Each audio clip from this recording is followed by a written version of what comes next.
Hi, I'm your host Vasco Duarte. Welcome to the Scrum Master Toolbox podcast, where we share tips and tricks from Scrum Masters around the world. Every day, we bring you inspiring answers to important questions that all Scrum Masters face day after day. Hello everybody, welcome to our Leading Change, the Wednesday episode here this week with Jaques Smit. Hey Jaques, welcome back. Thanks for having me back.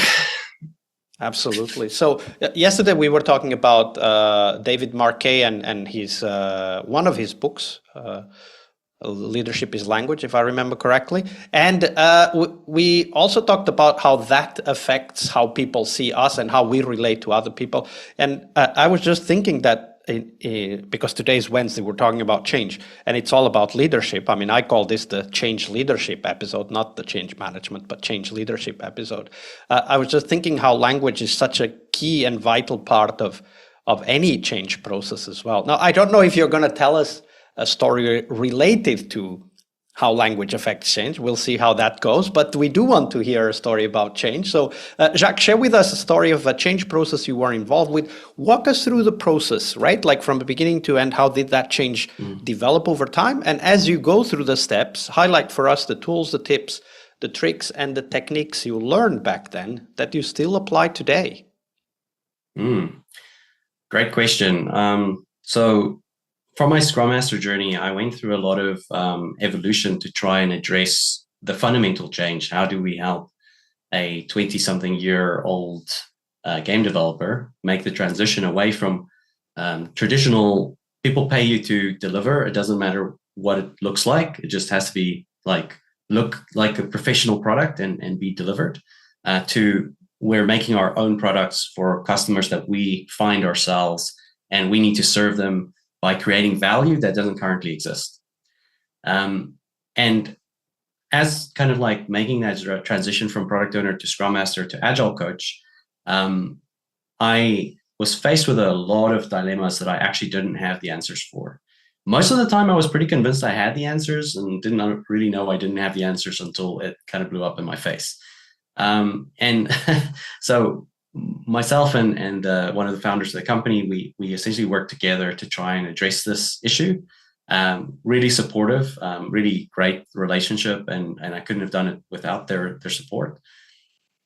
What I discovered first was that I didn't have the fundamental coaching skills in order to be able to create change, right? Like you were talking about earlier, language is how we define change, how we create change, and creating more change language is an important component in being able to create that change. At first, I learned about simple things like ADKAR and SCARF and understanding culture and trying to create experiences rather than managing actions through organic agility. But what I realized is I didn't have the skills to be able to do these things. Like, yeah, okay, cool. I knew what they were. I knew what the words meant, but how did I actually make the desire to want to know come to bear, right? How do I make someone feel they want to know this? And I had to first realize that I can't make someone feel anything. I can't make someone do anything. I can only create an environment where they have a good opportunity to want to make the change. I can make things very unbearable for them and make them want to change, but then they'll only change in as much as to get me to stop making their life difficult. They won't actually change to make the thing better, which means the understanding is left behind. And where my big turning point came was as I was leading this change, I had a Scrum Master I was leading at that stage. I was a manager looking after the Scrum Masters. And this person was having a real hard time with their team. And I was way too hard on them, trying to help them, but not in a very constructive way. And one day they turned around and said, "Hey, Jaques, you need to learn what coaching is. Like, you cannot help me without coaching." And I was like, "Well, I know what coaching is. What are you talking about?" But that kind of sat with me. And I was like, you know what? There must be something here I'm not getting. And so I went and I did a bit of research. I did some Scrum Alliance has an amazing free Scrum coaching course that you can do. I started there. I just did that course. And I was like, actually, you know what? I have no idea what coaching is. And so I said, okay, you know what? I can see how this is going to help me. I need to learn how to talk with people in a way that can help them mobilize their own motivation for change, and not for me to have this predetermined idea of what they need to be doing and trying to hold them up to my expectation, my standard. And that's when I went and signed up for like full-on ICF certified coaching training. And I did like 3 years essentially of it. But my first 3-month stint was where it really made a huge change and difference in the way that I was approaching things.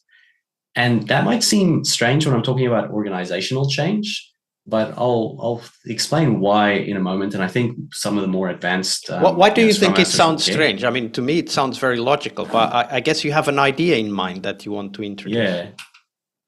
Well, it sounds strange unless you understand that the underlying mechanics of one-to-one coaching, which is like a conversation with an individual that creates the opportunity for them to be able to make the change that they want, is the same underlying mechanics that's at work in facilitation when we take a group of people and we create a divergent thinking space, a grown zone, and then a convergent way forward, which is in coaching. You've got your coaching agreement or your awareness conversation, your choice conversation, or your clarity conversation where we uncover the opportunities, and then the choice conversation where we design the accountability.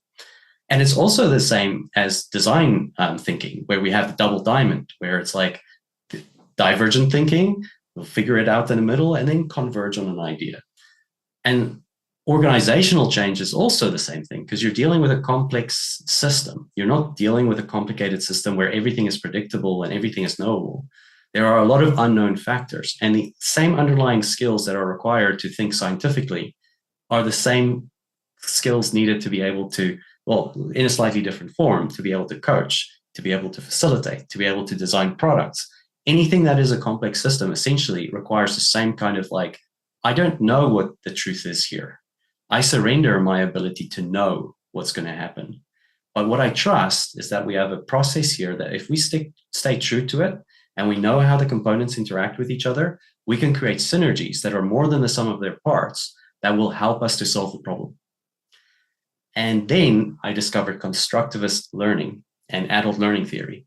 And that kind of put all of those things together for me in a way that fundamentally changed how I lead change in organizations. And we saw a huge acceleration in the pace of change because we started understanding that the mechanics of how you create that desire to know, that search for meaning. And it became just the way that I run meetings. I will show up to just a normal manager's meeting or product owner's meeting, and my objective will be to help stimulate just a little bit of something that they want to know more about, and then to create lots of conversation where we can make that into something that we can use when we walk away. So we deal with things like how to do good product strategy. Instead of us just having a random conversation about our different thoughts and techniques and all of the different mechanics at play, I create a learning space. And I say, okay, cool. So let's first ask ourselves, what's the difference between strategy and planning? And if we can determine what the difference between those is through a discussion, let's talk about what does good strategy look like and what does bad strategy look like? What have you seen that didn't work? What have you seen that does work? What is the difference? What have you ever seen where it looks like good strategy, but it failed anyway? What was the difference there? And through that conversation, we build new knowledge that's beyond what the literature says, because we're bringing the literature in, but we're taking our own experiences and we're connecting with it, because we're not empty vessels. We have our own life experience, our own product development experience that we're bringing to bear. That actually makes it more than the sum of its parts. And obviously Russell Ackoff and Edward Deming were huge inspirations for me as well. But yeah. And there's so much we could do. I want to also link to a book that Happy Melly Express published quite a few years back, Learning 3.0, How Creative Workers Learn. I'll put the link on the show notes to that. There's a lot of, or it's basically a catalog of stories of different learning structures and facilitations to help go through that type of conversations that you just talked about, which is basically, and I totally understand why you mentioned your coaching journey now, because it is about learning how to bring questions that help others use the drive they already have to learn, right? Because one of the core ideas of coaching is that the coachee knows where they should go. Our role is just to help them figure it out, right? Bring it up to their conscious mind. And I think that the stories that you share plus that book, I think that would be a great follow-up for those interested. Thank you for sharing that, Jaques. Yeah, my pleasure. Leading change is one of the core skills we must acquire, but it is only one of the steps towards our success as Scrum Masters. Tomorrow, on Success Thursday, we will talk about how to define success for the Scrum Master role. We'll cover tips on how to measure your way to that position, and most importantly, how to develop that focus on continuous improvement that is as important for Scrum Masters as it is for teams. See you tomorrow. We really hope you liked our show. And if you did, why not rate this podcast on Stitcher or iTunes? Share this podcast and let other Scrum Masters know about this valuable resource for their work. Remember that sharing is caring.